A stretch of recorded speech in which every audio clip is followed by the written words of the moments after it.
Galera, simbora resolver questões da Fundação Getúlio Vargas, da famosa FGV, sobre o modelo entidade-relacionamento ou modelo conceitual, né? Então vamos lá ver como é que a FGV costuma cobrar questõezinhas a esse respeito. FGV 2018, Assembleia Legislativa de Rondônia. O diagrama IDEF1X exibido a seguir será referenciado na questão seguinte. Então ele deu pra gente aí o diagramazinho base, né? Então vamos lá. Dado esse diagrama, então nós temos aí uma anotaçãozinha que ele chamou de IDEF, né? A nossa famosa anotaçãozinha pé de galinha aqui, ó, crossfoot. E ele vai fazer uma série de perguntas sobre esse diagrama. Vamos tentar identificar, pessoal, o que é que está trazendo aí pra gente no diagrama. A cada elemento E1 está associado um e somente um elemento de E2. Como é que a gente faz essa leitura aqui com a anotação crossfoot, com a anotação pé de galinha? Vamos olhar para o diagrama.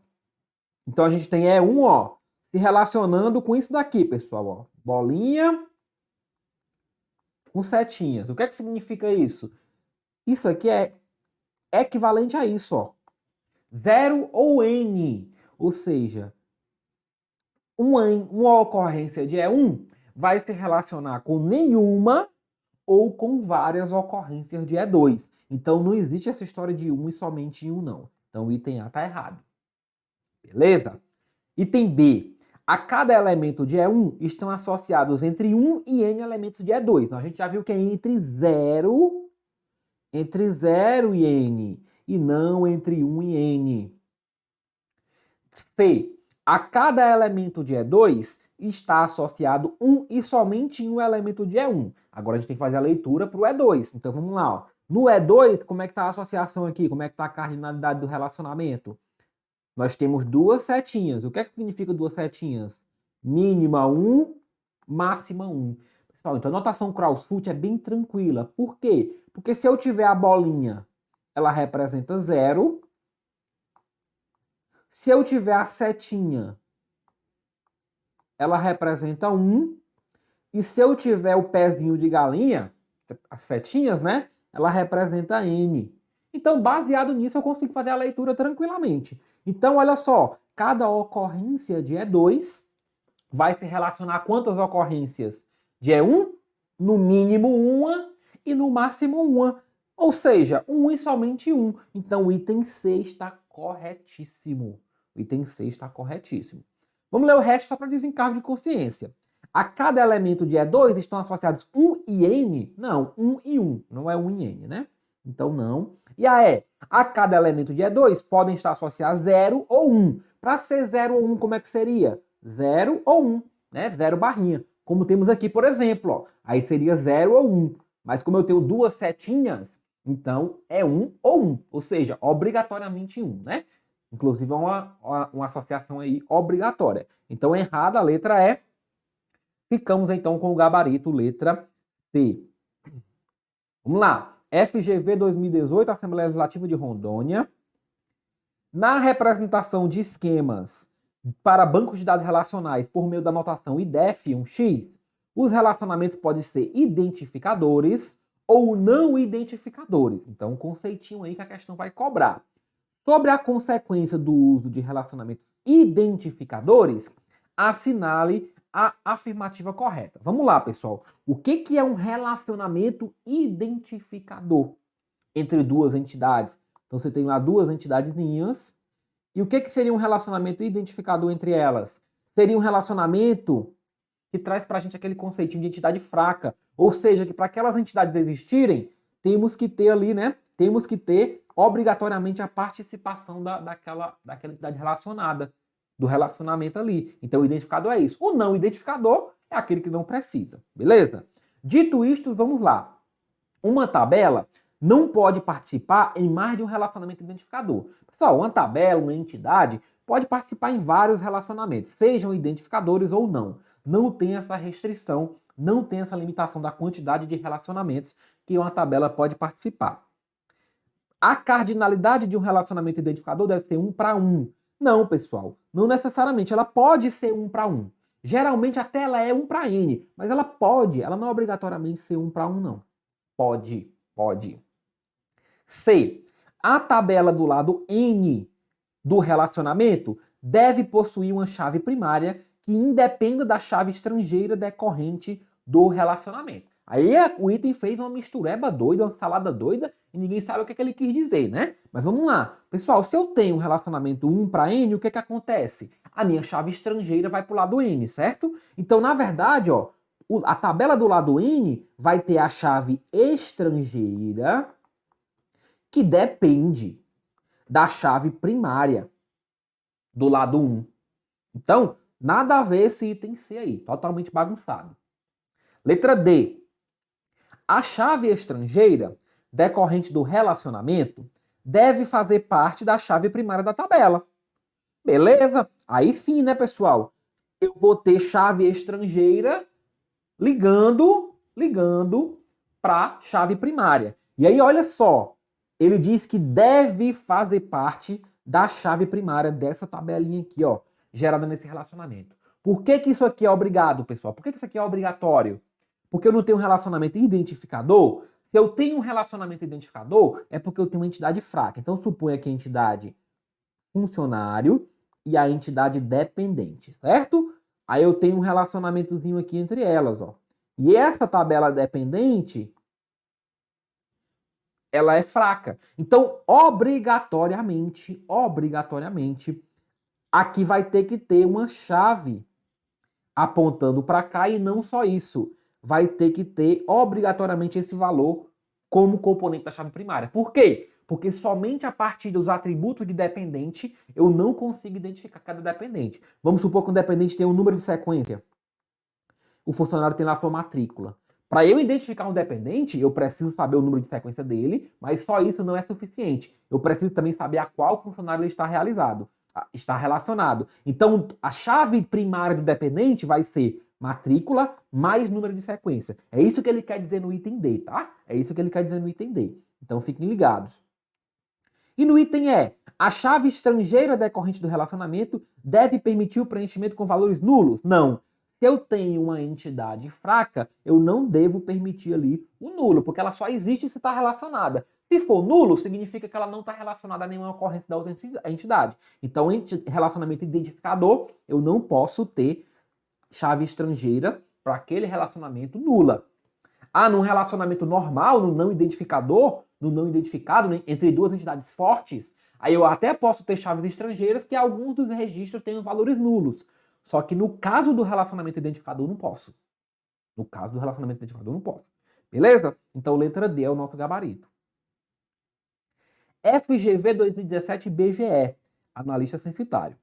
Daniel foi designado para fazer a modelagem conceitual de dados, utilizando a abordagem de entidades e relacionamentos. Um dos requisitos levantados para o sistema a ser desenvolvido apresenta o conceito de que uma pessoa pode ser classificada como pessoa física ou jurídica, né?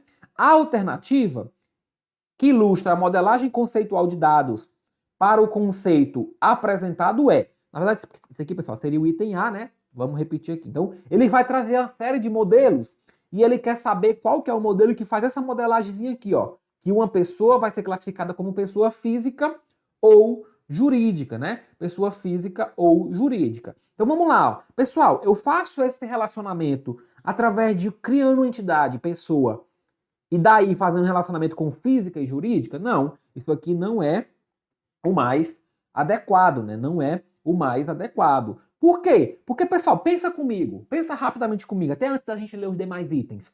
Se eu tenho uma pessoa que pode ser física ou jurídica, que conceito é esse daqui na modelagem? É o conceito de herança ou de generalização e especialização. E aí a gente já olha para o item B e já vê esse conceitinho aqui na prática. Já vê um diagrama com isso. Então veja só, eu tenho uma pessoa, aí eu tenho um triângulozinho, ó. De pessoa eu vou derivar física e vou derivar jurídica. Então essa letra aqui, esse item, é o que traz para a gente a modelagem correta de classificação de uma pessoa física ou jurídica. Por quê? Porque se eu faço dessa forma aqui, eu não estou classificando nada. Eu só estou relacionando. Ah, professor, eu poderia fazer isso daqui? Até poderia, mas não cumpriria o requisito da questão, que é classificar uma pessoa em física ou jurídica. E aqui o que é que acontece? Acontece que eu posso ter um atributo identificador aqui, pessoa. E aí o que é que acontece? Tanto a pessoa física quanto a jurídica, ela vai herdar todos os atributos de pessoa, assim como vai participar de todos os relacionamentos que pessoa participa. Beleza? Então, isso é o que vai ser modelado aqui no item B. Aí os demais itens, pessoal, nós tivemos aqui um relacionamento ternário, que não resolve o nosso problema. No item D, tem uma entidade associativa, também não faz sentido. E no item E, nós temos uma pessoa física que herda de pessoa e uma jurídica que herda de física. Não faz sentido isso aqui, por quê? Embora a gente tenha o conceito de herança.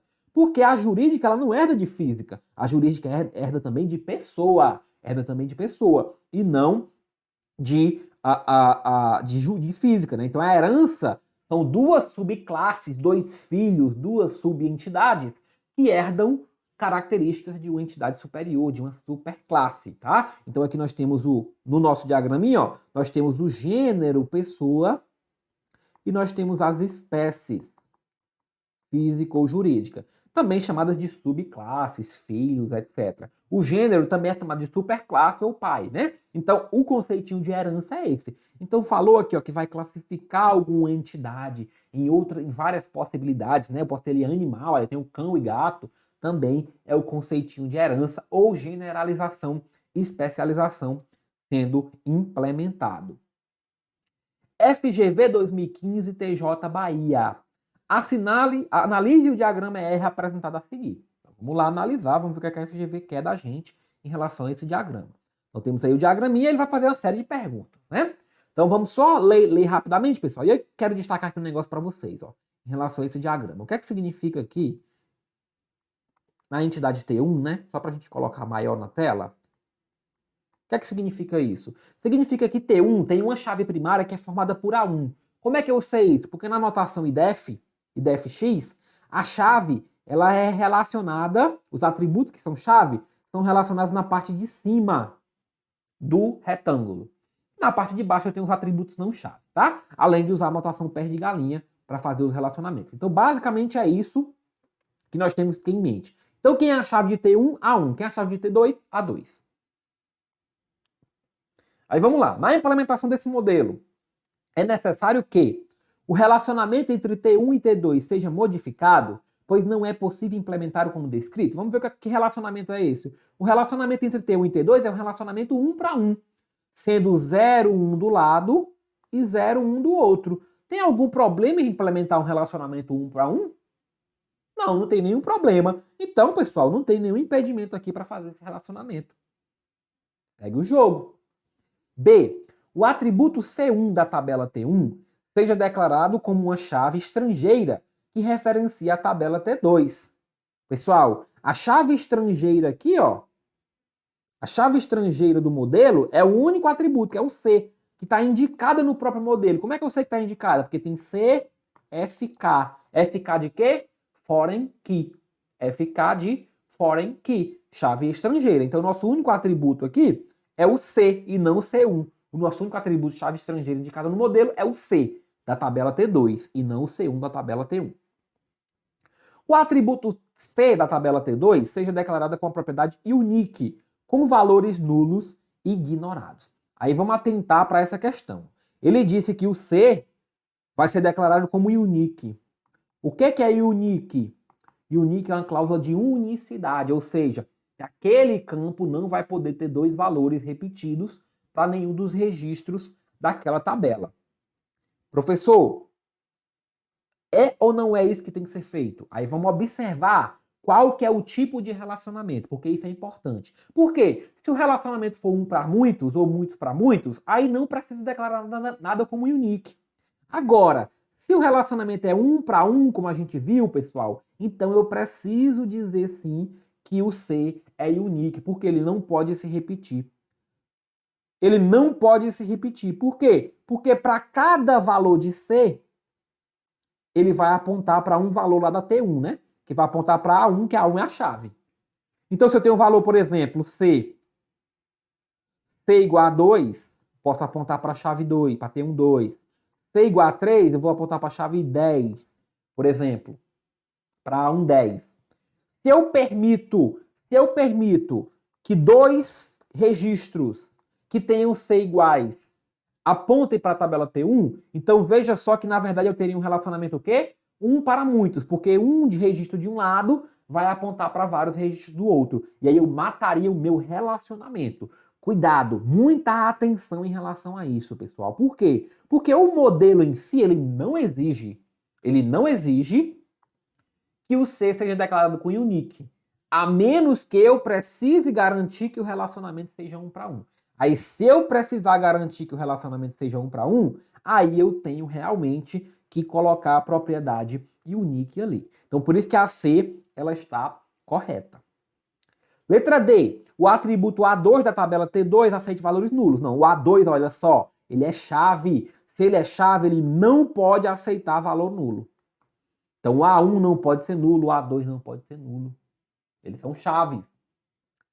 O atributo C da entidade T2 seja declarado com propriedade not null. Não, pessoal, vamos lá. Muita atenção. Ah, professor, você disse nesse instante que ele não podia se repetir. Beleza, ele não pode se repetir. Mas não significa que ele seja obrigatório. Porque percebam que o relacionamento é 0N. Ou seja, eu posso ter um registro de T2 que não está relacionado a nenhum registro de T1. Então eu posso ter aqui, ó, por exemplo, o A2, vamos dizer que o A2 é 10, o B2 é 100 e o C seria 3, vai relacionar com o registro número 3. Beleza? Se eu tiver outro aqui, pessoal, se eu tiver o 20, o 200 e aqui for null, o que é que significa? Significa que o registro de chave 20 não se relaciona com nenhum registro da tabela T1. Então não tem nenhum problema, porque ele pode não se relacionar. Ele pode não se relacionar. O que é que não pode? Eu não poderia ter isso aqui, ó. Ter outro cara com valor 3, porque aí daria ruim, porque eu teria dois registros apontando para o mesmo registro de lá. Entenderam? Então, o item ele é descartado simplesmente porque nós não temos a obrigatoriedade de declarar aquele valor. Agora, se a gente declarar, aí ele tem que ser diferente dos outros. Perfeito? Beleza. Vejam só que é uma questão bem inteligente, bem capciosa, que tem que ser prestada muita atenção na hora de resolver. FGV 2015, TCS Sergipe. Diagramas de entidade de relacionamento da notação IDEF1X distinguem relacionamentos identificadores e não identificadores. A presença de um relacionamento identificador faz com que... Então vamos lá. O que acontece com o relacionamento identificador? Se é um relacionamento identificador, eu sei que tem o que ali? Eu tenho entidade fraca. Por quê? Porque ela só existe quando relacionada. Aquele relacionamento representa justamente aquilo, né? Então vamos ver no item A.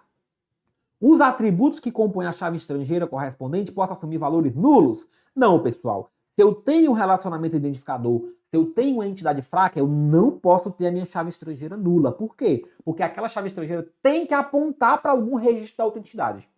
Porque é obrigatório o relacionamento, já que é uma entidade fraca, já que é um relacionamento identificador. A cardinalidade do relacionamento, obrigatoriamente, torne-se 1 para 1. Não. Pode ser 1 para 1, mas não tem nada de obrigatório. Pode ser 1 para 1, pode ser 1 para N. Não obrigatório. Os atributos que compõem a chave estrangeira correspondente passem a compor a chave primária da tabela estrangeira. Aí sim, pessoal, olha só. Se eu tenho duas tabelas aqui sendo relacionadas, ou duas entidades, e uma delas é fraca, vamos botar aqui, ó, dependente, funcionário. Essa aqui é fraca, o que é que acontece? A chave dessa tabela vai ter que buscar atributo na outra. Vai ter que buscar atributo na tabela que ele chamou de tabela estrangeira. Por quê? Porque somente os atributos dela não são capazes de diferenciar cada um dos seus registros. Eu tenho que buscar o relacionamento. Por isso que é o relacionamento identificador, tá? Então a letra C está corretíssima. Letra D. Os atributos que compõem a chave estrangeira constituam por si só uma chave candidata. Não, pessoal, não tem essa regra aqui de atributo, né? Constituir por si só. Olha o detalhe. Não é só os atributos da outra tabela, da tabela estrangeira, naquele exemplo que a gente deu de funcionário e dependente, não são só os atributos de funcionário que vão ser a chave da tabela dependente. Não. Vai ter atributo da tabela funcionário e vai ter também atributo da tabela dependente. Então, não é por si só, é juntamente com atributos próprios. Então, são os atributos da estrangeira junto com atributos próprios. Por exemplo, a matrícula do funcionário mais o número de sequência do dependente. Aí vai formar a chave da tabela dependente. Então, veja que é um atributo buscado fora e um atributo da própria tabela. Então, não é por si só, não. Seja estabelecida uma relação de especialização entre as duas entidades. Eu não preciso utilizar a herança porque eu tenho um relacionamento identificador, não. Herança é outra coisa. Herança é quando eu quero herdar características, herdar propriedades, herdar relacionamentos a partir de uma superclasse, de uma classe pai, de uma classe mãe.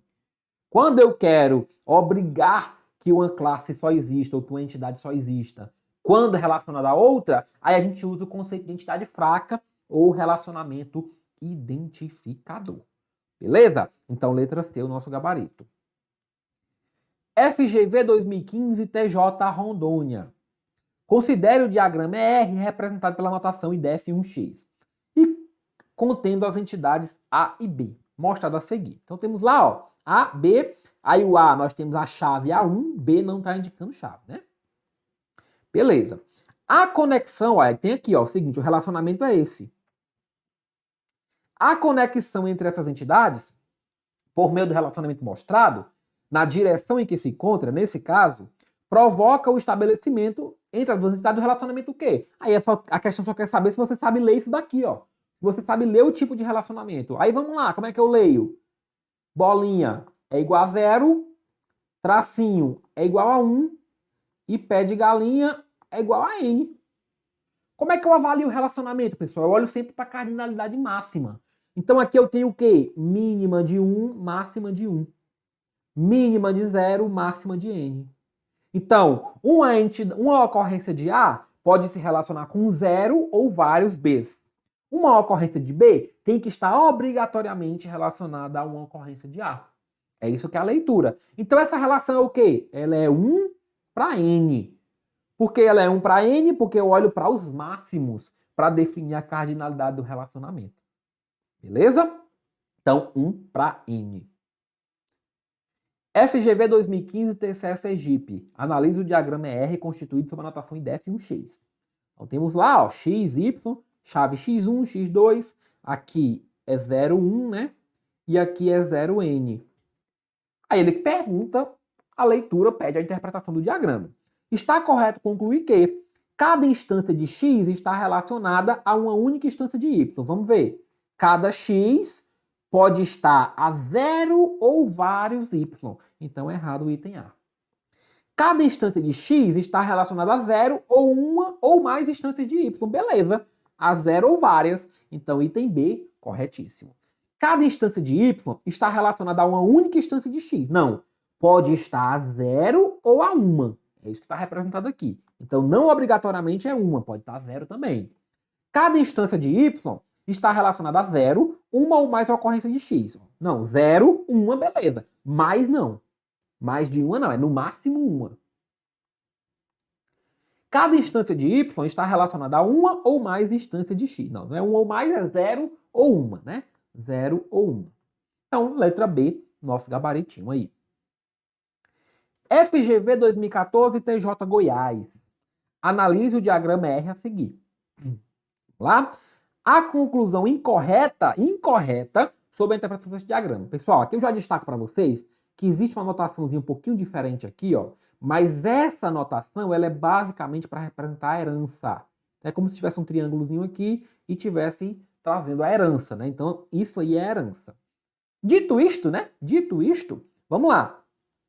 A conclusão incorreta sobre a interpretação desse diagrama é E2 é uma especialização de E. Beleza, ó. E é o gênero e aqui são as suas espécies. Então a E está correta, por isso está incorreta, porque eu quero a incorreta, né? O atributo A é identificador de E2. Sim, ó, o A ele não é chave aqui, não é? Como é que eu leio a chave? Eu olho para a parte de cima. A e B. A é minha chave. E, professor, mas o A tá lá no E. Como é que ele é chave? Como é que ele é identificador da E2?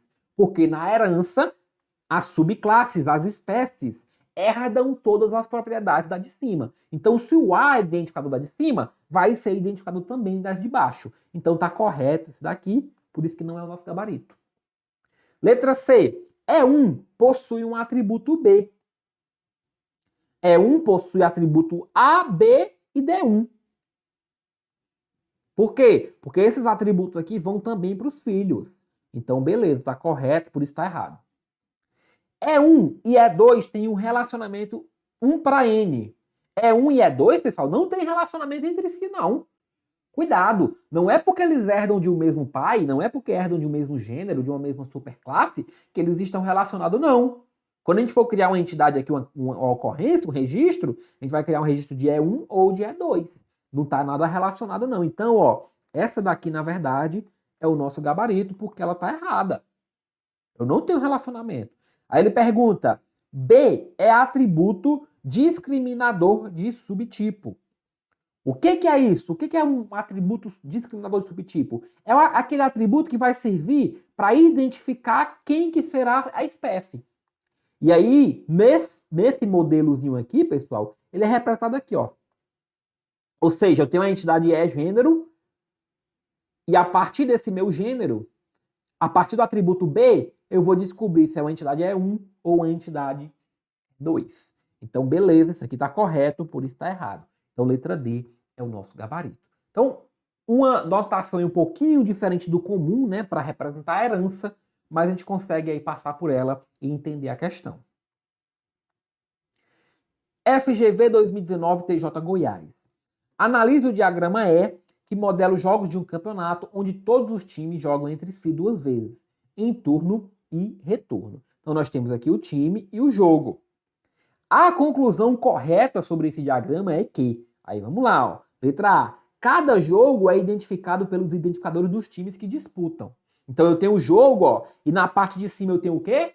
Na parte de cima eu tenho minhas chaves. As minhas chaves de jogo são quem, pessoal? São chaves estrangeiras, ó, FK, para o time local e para o time visitante. Então, realmente, cada jogo vai ser identificado por isso. E aqui, ó, obrigatoriamente, com essa bolinha preta, obrigatoriamente, esses atributos, né, vão ser aqui os identificadores. Vão ser os identificadores. E relacionando para lá. O atributo data_j é o identificador principal da entidade de jogo? Não, data_j não está na parte de cima, então ele não é chave. Então ele não é identificador. C. Cada jogo é identificado pelos times que o disputam e a data do jogo. Não, pessoal, o jogo ele só é identificado por esses dois atributos aqui, ó, só pelos dois times. A data de jogo não é atributo identificador. Letra D. A relação entre as entidades time e jogo é de 1 para N. Não, pessoal, não dá para a gente dizer isso, né? Não foi representado aqui a cardinalidade. Então não dá para a gente afirmar isso, não. Eu posso ter, até poderia interpretar, mas não é o caso, né? Eu posso ter um time em vários jogos e um jogo com vários times. Então, na verdade, estaria muito mais para uma N para N do que para um U para N. Os atributos ID T local e ID T visitante podem receber valores nulos na implementação do banco. Não, eles são obrigatoriamente preenchidos porque eles são chave. Se eles são chave, eles não podem ser nulos. Não podem ser nulos. Então, letra A, o nosso gabarito. FGV 2013 TJ Amazonas. Com relação ao modelo entidade de relacionamento, MER, utilizado na modelagem, assinale VOF. Aí tem 3 itenzinhos para a gente dizer se é verdadeiro ou falso. As entidades são representadas por losango, dentro dos quais deve ser colocado o nome da entidade. Pessoal, a entidade é representada por losango no MER? Não, é por retângulo. E não por losango. Então isso aqui é falso. De acordo com a notação de Chen, um relacionamento corresponde a uma ligação lógica entre entidades e é representado por um retângulo. Não, o relacionamento é representado por quem? Por um losango. Então aqui ele inverteu, na verdade, né? Falso também. Cardinalidade é a relação entre o número de ocorrências de uma entidade com as respectivas ocorrências na outra entidade com quem tem relacionamento. Aí beleza, aí tá perfeito. Então temos FFV e tem E. Olha só como é que eu represento. Retângulo para entidades e losango para relacionamento entre elas. E a cardinalidade vai estar aqui dizendo, ó, 1 para N, por exemplo. Cada entidade desse lado se relaciona com várias desse lado e cada uma só para 1. Eu posso ter 1 para 1, 1 para N, N para N, tá? Então, aqui basicamente pedindo a descrição dos conceitos fundamentais do diagrama entidade-relacionamento. FGV 2003, Assembleia Legislativa do Mato Grosso. Na figura a seguir, está representado de modo resumido parte de um diagrama ER na chamada notação pé de galinha, a Krauss-Foote, né? Na figura acima, 1 e 2 correspondem respectivamente às cardinalidades.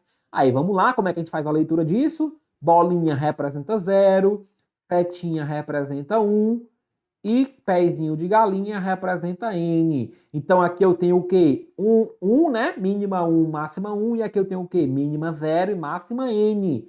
Então, basicamente, é o que ele quer. Está na nossa letra E. Perfeito, pessoal? Show de bola, então. Resolvemos aí, matamos as questõezinhas da Fundação Getúlio Vargas a respeito do nosso querido MER, DER, modelo conceitual.